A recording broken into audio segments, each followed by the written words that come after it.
Hi friends, welcome to logic frames Telugu. Friends, మనం ఈరోజు ఈ వీడియోలో థర్డ్ వేరియబుల్ యూజ్ చేయకుండా 2 వేరియబుల్స్‌ని స్వాప్ చేయబోతున్నాము. ఫ్రెండ్స్, వీడియో స్టార్ట్ చేసే ముందు రిక్వెస్ట్ ఫ్రెండ్స్, మీలో ఎవరైనా సరే ఫస్ట్ టైం ఈ ఛానల్‌ని విజిట్ చేస్తే ఖచ్చితంగా సబ్స్క్రైబ్ చేసుకోండి. అదేవిధంగా పక్కనే ఉన్న బెల్ ఐకాన్ కూడా యాక్టివేట్ చేసుకోండి. దీని ద్వారా మన ఛానల్‌లో వీడియో అప్లోడ్ చేయగానే మీకైతే నోటిఫికేషన్ వస్తుంది. ఫ్రెండ్స్, నేను నా ప్రీవియస్ వీడియోలో 2 వేరియబుల్స్‌ని స్వాప్ చేశాను. అలా స్వాప్ చేయడానికి నేను థర్డ్ వేరియబుల్ అయితే యూజ్ చేశాను. ఇప్పుడు ఈ వీడియోలో ఆ థర్డ్ వేరియబుల్ లేకుండా 2 వేరియబుల్స్ అనేది స్వాప్ చేస్తున్నాను. ఫ్రెండ్స్, ఫస్ట్ స్వాపింగ్ అనేది చూద్దాము. స్వాపింగ్ అంటే ఫర్ ఎగ్జాంపుల్ ఇక్కడ ఈ ప్రోగ్రామ్ తీసుకున్నట్టయితే ఈ ప్రోగ్రామ్‌లో మనకి 2 వేరియబుల్స్ ఉన్నాయి. ఏ, బి. ఏ అనే వేరియబుల్ ఒక వాల్యూ ఉంటుంది. బి అనే వేరియబుల్ ఒక వాల్యూ ఉంటుంది. ప్రోగ్రామ్‌లో ఏదైనా లాజిక్ రాసుకోండి. మీరు ప్రోగ్రామ్ ఎగ్జిక్యూట్ అయిన తర్వాత మనకి ఏదైతే వాల్యూ బి అనే వేరియబుల్‌లో ఉంటుందో అది ఏలోకి స్టోర్ అవ్వాలి. ఏదైతే వాల్యూ ఏ అనే వేరియబుల్‌లో ఉంటుందో అది బిలోకి స్టోర్ అవ్వాలి.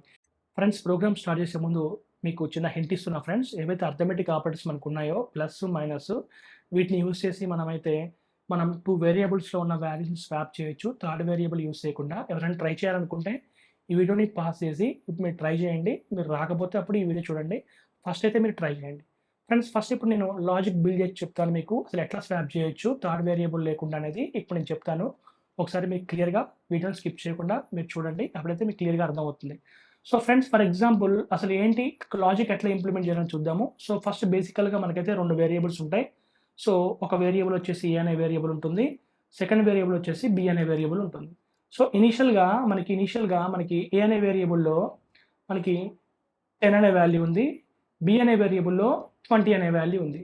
సో మనం ఏంటి ఇప్పుడు ఏ, బి పైన ఈ అర్థమెటిక్ ఆపరేటర్స్‌ని అప్లై చేసి ఏలో ఉన్న వాల్యూని బిలోకి, బిలో ఉన్న వాల్యూని మనం ఏలోకి అయితే ట్రాన్స్‌ఫర్ చేయొచ్చు.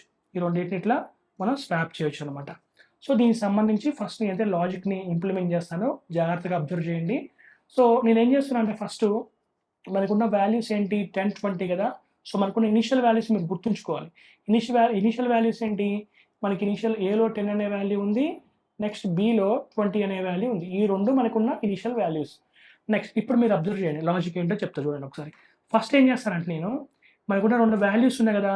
ఆ 2 వాల్యూస్ ఏంటి ఫస్టు? మనకి 10 అనే వాల్యూ ఉంది. నెక్స్ట్ 20 అనే వాల్యూ ఉంది. ఈ రెండిటిని యాడ్ చేస్తే నాకొచ్చే వాల్యూ ఏంటి? 30. ఈ 30 అనే వాల్యూని నేను ఈ రెండిట్లో ఏదో ఒక వేరియబుల్‌లో స్టోర్ చేస్తాను. ఫర్ ఎగ్జాంపుల్ నేనేం చేద్దాం అనుకుంటున్నా అంటే ఈ 30 అనే వాల్యూని ఏలో స్టోర్ చేద్దాం అనుకుంటున్నా. సో అప్పుడు నేను రాయాల్సిన స్టేట్మెంట్ ఏంటి? ఏ స్టేట్మెంట్ రాయాలి? సో 10. 10 అంటే ఏంటి? ఏ వేరియబుల్? ఏ అనే వేరియబుల్. నెక్స్ట్ 20 అంటే ఏ వేరియబుల్? బి అనే వేరియబుల్. సో ఏ ప్లస్ బి. ఈ ఏ ప్లస్ బి చేస్తే నాకొచ్చే వాల్యూ ఏంటి? 30. ఇప్పుడు నేను దేంట్లో స్టోర్ చేద్దాం అనుకున్నాను? ఏలో గాని, బిలో గాని స్టోర్ చేద్దాం అనుకున్నాను. కానీ నేనేం చేస్తానంటే ఫస్ట్ ఏలో స్టోర్ చేస్తాను. అంటే నేనేం రాయాలి? ఇలా రాయొచ్చు కదా! A equal to A plus B అని రాయొచ్చు కదా! ఇది నా ఫస్ట్ స్టేట్మెంట్ అనమాట. ఇది నా ఫస్ట్ స్టేట్మెంట్ ఏంటి? A equal to A plus B. ఎప్పుడైతే నేనేం చేశాను? సింపుల్. నాకున్న 2 వాల్యూస్ ఉన్నాయి కదా! ఆ 2 వాల్యూస్‌ని ఆ 2 వాల్యూస్‌ని యాడ్ చేసి వచ్చిన వాల్యూని ఏదో ఒక వేరియబుల్‌లో స్టోర్ చేశాను. సో ఏబీని యాడ్ చేసి వచ్చిన వాల్యూని ఏ అనే వేరియబుల్‌లో స్టోర్ చేశాను. ఇది నా ఫస్ట్ స్టేట్మెంట్ అనమాట. సో నెక్స్ట్ స్టేట్మెంట్ ఏంటి? ఇక్కడ మీరు అబ్జర్వ్ చేయండి. దీని ప్రకారం ఏమవుతుంది? ఏ వాల్యూ ఎంత? ఏ అనే వేరియబుల్‌లో 10 అనే వాల్యూ ఉంది. బి అనే వేరియబుల్‌లో 20 అనే వాల్యూ ఉంది. 10 + 20 30. ఈ 30ని దేంట్లో కాపీ చేస్తున్నా నేను? ఏలో కాపీ చేస్తున్నా. ఏలో ఆల్రెడీ ఏ వాల్యూ ఉంది? 10 అనే వాల్యూ ఉంది. ఈ 10 అనే వాల్యూ బై ఏ వాల్యూ వస్తుంది నాకు? 30 అనే వాల్యూ వస్తుంది. అంతే కదా! సో ఇనీషియల్‌గా అయితే ఏలో 10 అనే వాల్యూ ఉంది. కానీ ఇప్పుడు ఏ వాల్యూ ఉంది? 30 అనే వాల్యూ ఉంది. బిలో మాత్రం ఇనీషియల్‌గా 20 అనే వాల్యూ ఉంది. ఇప్పుడు ఏ వాల్యూ ఉంది? బిలో కూడా 20 అనే వాల్యూ ఉంది. నెక్స్ట్ ఏం చేయబోతున్నానంటే నేనేం చేస్తున్నానంటే నెక్స్ట్ ఇక్కడ మీరు అబ్జర్వ్ చేయండి. ఏలో ఉన్న వాల్యూని ఏ యొక్క ఇనీషియల్ వాల్యూని నేను బిలో కాపీ చేద్దాం అనుకుంటున్నా. ఏ యొక్క ఇనీషియల్ వాల్యూ ఏంటి? 10 కదా! ఈ 10 దేంట్లో కాపీ చేయాలనుకుంటున్నా? బిలో కాపీ చేయాలనుకుంటున్నా. అంటే నాకేం రావాలి? బి అనే వేరియబుల్‌లో 10 అనే వాల్యూ రావాలి. అప్పుడు ఏమైనట్టు మనకి? ఇనీషియల్ వాల్యూ ఎంత? ఏలో ఉన్న ఇనీషియల్ వాల్యూ ఎంత? 10. అది దేంట్లోకి వస్తున్నట్టు? మనకి బిలోకి వస్తున్నట్టు. అంటే 10 అనే వాల్యూ కావాలనుకోని నాకు యాక్చువల్‌గా నా దగ్గర ఉన్న వాల్యూస్ ఏంటి? ఓన్లీ 2 వాల్యూసే ఉన్నాయి. అవేంటి? 30, 20. యాక్చువల్‌గా అయితే మనకి 10 అనే వాల్యూ ఉండాలి. అది ఓవర్ రైట్ అయిపోయి ఆ ప్లేస్‌లో మనకి ఎంత వాల్యూ వచ్చింది? 30 అనే వాల్యూ వచ్చింది. ఈ 2 వాల్యూస్‌ని యూజ్ చేసుకొని నేను 10ని జనరేట్ చేయొచ్చు. ఎట్లా? నా దగ్గర ఉన్న వాల్యూస్ ఏంటి? 30, 20. సో ఈ 10 రావాలంటే ఇలా రాసుకోవచ్చుగా నేను. 30 - 20 అని రాయొచ్చు కదా! 30 - 20 అంటే నాకొచ్చే వాల్యూ ఏంటి? 10. 30. 30 అంటే ఏ వేరియబుల్? ఏ అనే వేరియబుల్. నెక్స్ట్ 20 అంటే ఏ వేరియబుల్? బి అనే వేరియబుల్. అంతే కదా! అంటే ఇక్కడ స్టేట్మెంట్ నేను రాయాల్సిన సెకండ్ స్టేట్మెంట్ ఏంటంటే B equal to A minus B. ఇది నా సెకండ్ స్టేట్మెంట్. సో ఈ స్టేట్మెంట్ ఎగ్జిక్యూట్ అయిందనుకోండి, ఇప్పుడు ఏం జరుగుతుంది? ఏ అనే వేరియబుల్ ఎంత వాల్యూ ఉంది? 30 అనే వాల్యూ ఉంది. బి అనే వేరియబుల్ ఎంత వాల్యూ ఉంది? 20 అనే వాల్యూ ఉంది. 30 మైనస్ 20 వచ్చే వాల్యూ ఏంటి? 10. ఆ 10 ఎక్కడ స్టోర్ చేస్తున్నా? బిలో స్టోర్ చేస్తున్నా. బిలో ఆల్రెడీ ఉన్న వాల్యూ ఏంటి? 20. ఈ 20 అనే వాల్యూ బై నాకు ఏ వాల్యూ వస్తుంది? 10 అనే వాల్యూ వస్తుంది. మీరు అబ్జర్వ్ చేయండి, మన టాస్క్ కంప్లీట్ అయిపోయింది. ఏంటి ఆ టాస్క్? ఏలో ఉన్న ఇనిషియల్ వాల్యూ ఏంటి? 10. అది దేంట్లోకి వచ్చింది? బి అనే వేరియబుల్లోకి వచ్చింది. నెక్స్ట్ మనం ఏం చేయాలి? ఇప్పుడు ఏలో ఉన్న వాల్యూ బిలోకి వచ్చింది. ఇప్పుడు ఏం చేయాలి? బిలో ఉన్న వాల్యూ ఏలోకి రావాలి. ఇనిషియల్గా బిలో ఎంత వాల్యూ ఉంది? 20. ఈ 20 అనే వాల్యూ దేంట్లోకి రావాలి మనకి? 20 అనే వాల్యూ దేంట్లోకి రావాలి? మనకి ఏలోకి రావాలి. అంటే మనకి ఇప్పుడు థర్డ్ స్టేట్మెంట్ ఏంటంటే మనకి ఏ అనే వేరియబుల్లోకి మనకి 20 అనే వాల్యూ రావాలి. అంతే కదా! వస్తే మనకి పని అయిపోయినట్టే. ఈ 20 ఎలా వస్తుంది? మన దగ్గర ఉన్న వాల్యూస్ ఏంటి? 30, 10. సో 30 మైనస్ 10 చేస్తే వస్తుంది కదా! 30 మైనస్ 10. సో 30 మైనస్ 10 అంటే ఎంత? 20 కదా! 30 మైనస్ 10 అంటే 20. అంటే 30. 30 అంటే ఏంటి? ఏ వేరియబుల్? ఏ. 30 అనే వాల్యూ ఏ వేరియబుల్‌లో ఉంది? ఏ అనే వేరియబుల్‌లో ఉంది. ఏ మైనస్ 10. 10 అనే వాల్యూ ఏ వేరియబుల్‌లో ఉంది? బి అనే వేరియబుల్‌లో ఉంది. అర్థమవుతుందా? సో ఏ మైనస్ బి చేస్తే మనకొచ్చే వాల్యూ ఏంటి? 20.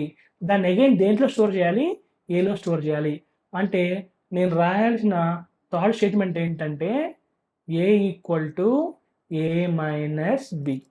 ఈ 3 స్టేట్మెంట్స్ రాస్తే నేను థర్డ్ వేరియబుల్ లేకుండా నేను సక్సెస్ఫుల్‌గా 2 వేరియబుల్స్‌లో ఉన్న వాల్యూస్‌ని స్వాప్ చేయొచ్చు. అంతే కదా! ఈ 3 వేరియబుల్స్, ఈ 3 స్టేట్మెంట్స్ యూజ్ చేసి మనం థర్డ్ వేరియబుల్ లేకుండా సింపుల్‌గా మనము 2 వేరియబుల్స్ ఉన్న వాల్యూస్‌ని అయితే మనం చేంజ్ చేసి మనం ఎగ్జిక్యూట్ చేయొచ్చు. ఒకసారి చూద్దాం. ఇక్కడ ప్రోగ్రామ్ ఉంది కదా! ఈ స్టేట్మెంట్స్ మనం రీప్లేస్ చేసి ప్రోగ్రామ్ ఎగ్జిక్యూట్ చేసి నిజంగా స్వాప్ అవుతున్నాయో లేదో ఒకసారి మనం చెక్ చేద్దాం. చూడండి ఇక్కడ కదా లాజిక్. ఈ ప్లేస్‌లో మనము ఆ న్యూ స్టేట్మెంట్స్ రాయాల్సి ఉంటుంది. సో ఇప్పుడు నేనేం చేస్తున్నానంటే ఫస్ట్ స్టేట్మెంట్ ఏంటి? A equal to A plus B. సింపుల్‌గా A equal to A plus B. Next second statement ఏంటి? B equal to A minus D. So B equal to A minus B. Next third statement ఏంటి? A equal to A minus B. So A equal to A minus B. So సక్సెస్ఫుల్‌గా 3 statements రాసాం.